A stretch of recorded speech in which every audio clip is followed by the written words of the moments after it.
The chamber of reward was carved from living crystal, glowing softly beneath the twin moons of Aloria. Ethan Vale stood alone at its center, his human heart pounding louder than the distant hum of alien engines. He had crossed star systems, survived wars not meant for his kind, and saved a world that had once viewed him as disposable. Now the Alorian Council watched him in silence, their tall forms draped in luminous robes that shimmered with shifting colors. Their leader stepped forward, eyes like liquid silver, and spoke in a voice that echoed inside Ethan's mind. "You have fulfilled the ancient covenant, human Ethan Vale. Choose one of the two daughters of Aloria as your reward." The words struck him harder than any battlefield shockwave. He had expected credits, land, maybe even a ship of his own. Not this. Not two living beings standing before him like ceremonial offerings. The first alien girl stepped forward with regal composure. Her skin glowed pale blue, etched with bioluminescent markings that pulsed like slow-breathing stars. She carried herself like a queen in waiting, her gaze sharp, intelligent, and guarded. This was Lyra of House Seraphil, a renowned strategist and heir to a powerful lineage. The second girl stood slightly behind, her posture unsure but her eyes warm. Her skin shimmered in gentle hues of lavender, and her tendril-like hair moved as if stirred by unseen currents. She clutched her hands together, clearly uncomfortable with the idea of being chosen like an object. This was Myra, a xenobiologist who had helped Ethan survive his first weeks on Aloria. The chamber waited, breathless and still. Ethan felt the weight of alien tradition pressing down on him. In their culture, this was honor, gratitude, and binding alliance woven into one ritual. Refusal would be seen as rejection of the planet itself. He remembered the war, the screams, the burning skis. He remembered Myra dragging him from the rubble, her voice trembling but determined. He remembered Lyra commanding fleets with flawless precision, saving millions with cold efficiency. "I am not a conqueror," Ethan finally said, his voice steady despite the storm inside him. "I did not fight for a prize." The council murmured, light rippling through their forms. The leader inclined his head slightly. Still, the choice must be made, the bond sealed. Ethan looked at both alien girls again, not as rewards, but as people. His decision would shape not just his life, but the future of two worlds. And for the first time since the war ended, he felt truly afraid. Lyra met Ethan's gaze without flinching. Her silver eyes reflected galaxies and calculation. If he chose her, the alliance would be strong, unquestioned, and politically perfect. She spoke calmly, her voice smooth and measured. "I understand the weight placed upon you, human Ethan. Know that I would not dishonor this bond." Ethan sensed the distance behind her words. Lyra had been raised for duty, trained to suppress personal desire for the greater good. To her, this union was another strategic maneuver. He stepped closer, noticing faint scars along her arms, marks of neural command implants. "You commanded the defense fleets," he said softly. "Yes," she replied. "And you sacrificed thousands to save millions." Lyra did not deny it. "I would do so again," she said. "A ruler must be willing to carry the weight others cannot." Ethan respected her honesty. In many ways, she reminded him of the commanders he once served under on Earth. Brilliant, burdened, and painfully alone. Yet he sensed something else beneath her composure.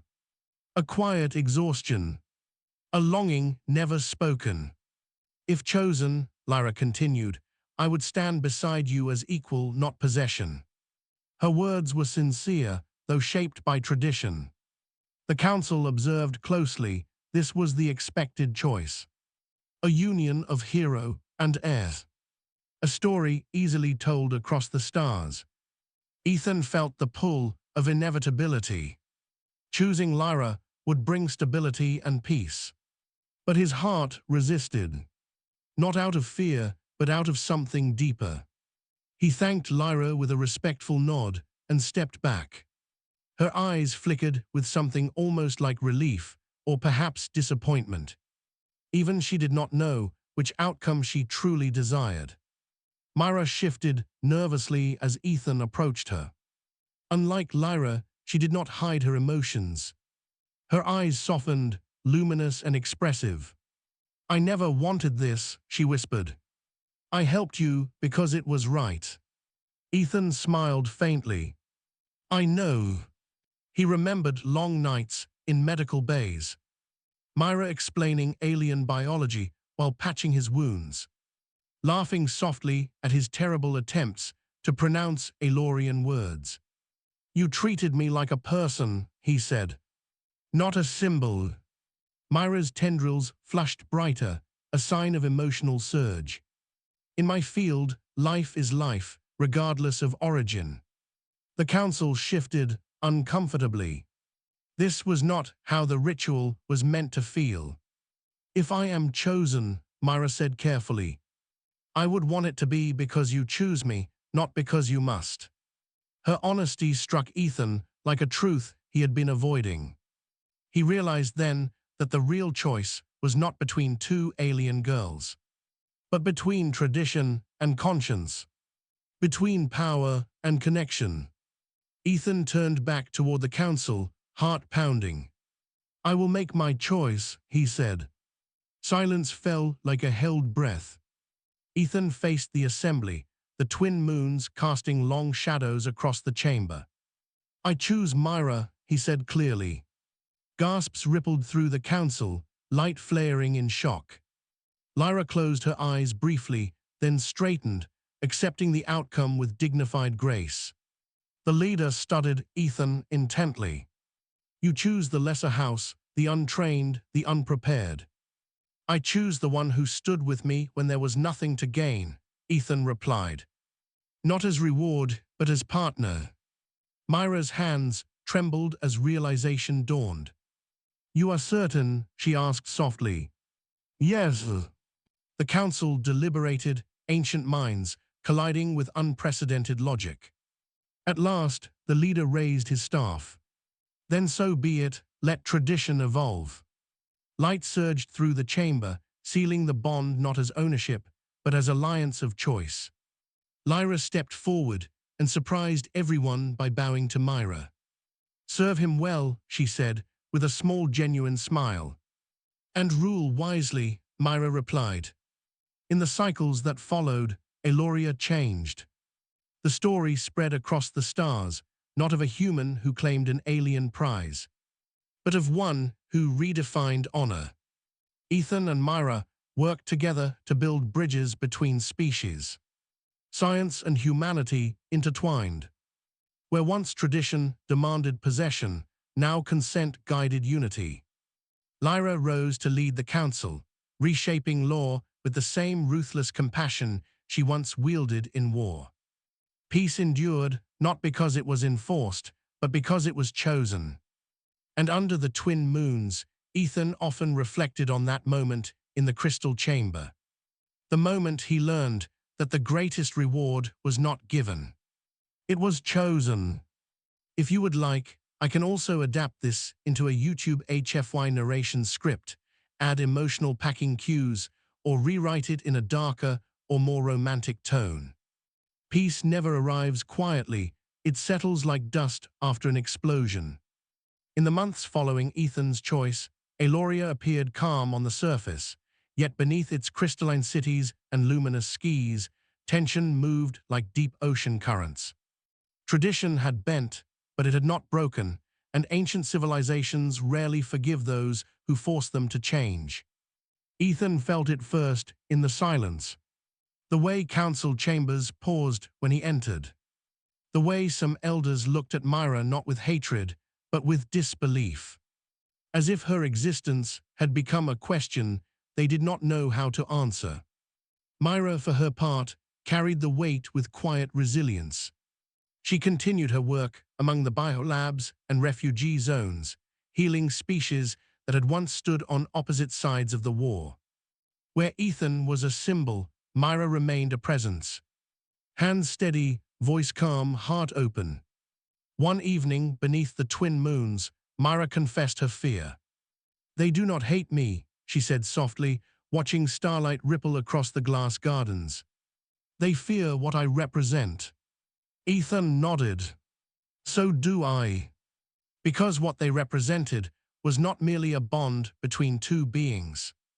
It was proof that choice could override destiny, that tradition could be questioned without destroying the world. The first challenge came from beyond Eloria. A coalition of outer systems, species bound together by rigid hierarchies, sent an envoy. Their arrival was announced with thunderous ceremony, warships aligning like blades around the planet. "They see your union as weakness," Lyra explained during the emergency council session. Her presence commanded the room now, authority honed and unchallenged. To them, a reward refused is an insult to power itself. The envoy leader, a towering being of obsidian flesh and burning eyes, spoke without courtesy. "You allowed a human to disrupt sacred order," he declared. "And now your society fractures." Ethan stood, heart steady. "Or evolves." The envoy laughed, a sound like grinding stone. "We will test this evolution." Within days, the coalition issued their ultimatum. Submit to the old accords, recognize hierarchical bonding, or face economic and military isolation. Eloria stood at the edge of another war, not of weapons, but of values. Myra worked tirelessly, analyzing trade dependencies, biological compatibilities, cultural intersections. She saw what others could not. That survival no longer depended on domination, but cooperation. "If they isolate us," she said one night, exhaustion clear in her glowing eyes, "then we build something new." Ethan watched her then, not as a symbol or chosen partner, but as the reason he had chosen at all. "You never stop believing there is another way," he said. Myra smiled faintly. "Neither do you." The coalition made their move sooner than expected. Trade routes were cut, medical shipments halted, communication networks jammed. Smaller allied worlds began to panic. Fear spread faster than reason. Protests erupted in the lower cities, some blaming Ethan, others defending him.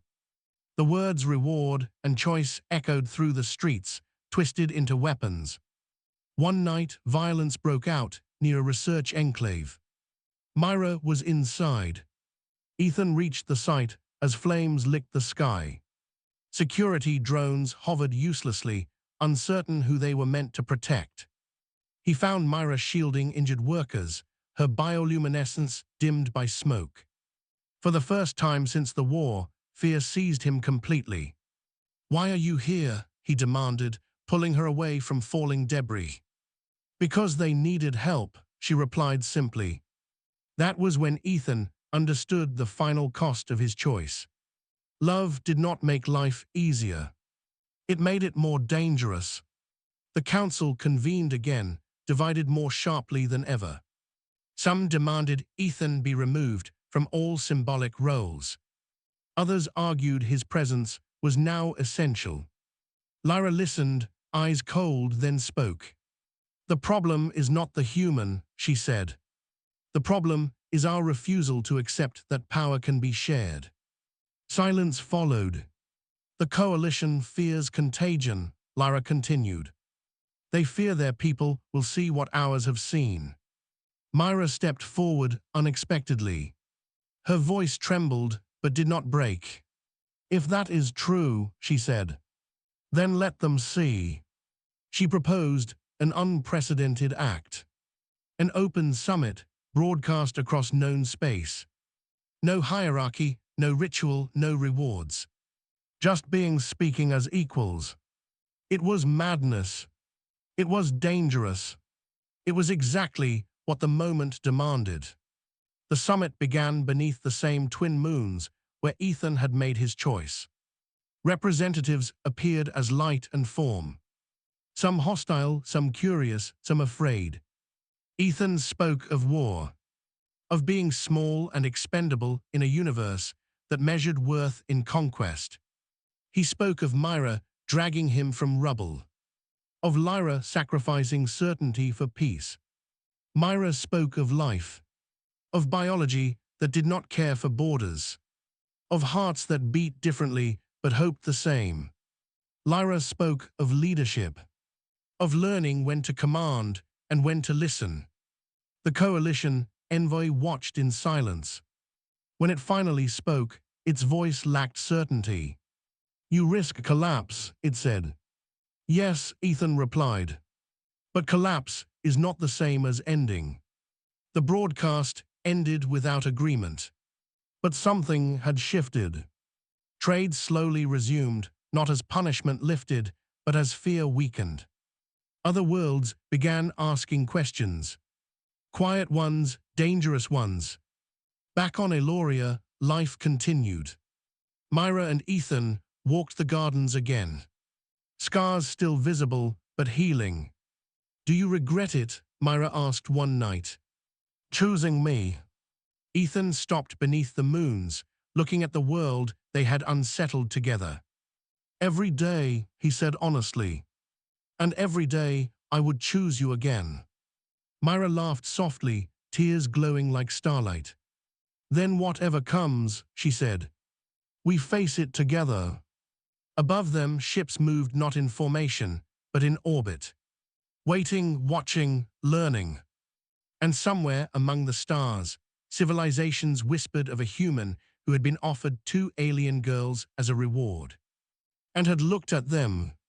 Unchanged, everything. History does not announce when it turns. It shifts quietly, carried forward by those who refuse to step back.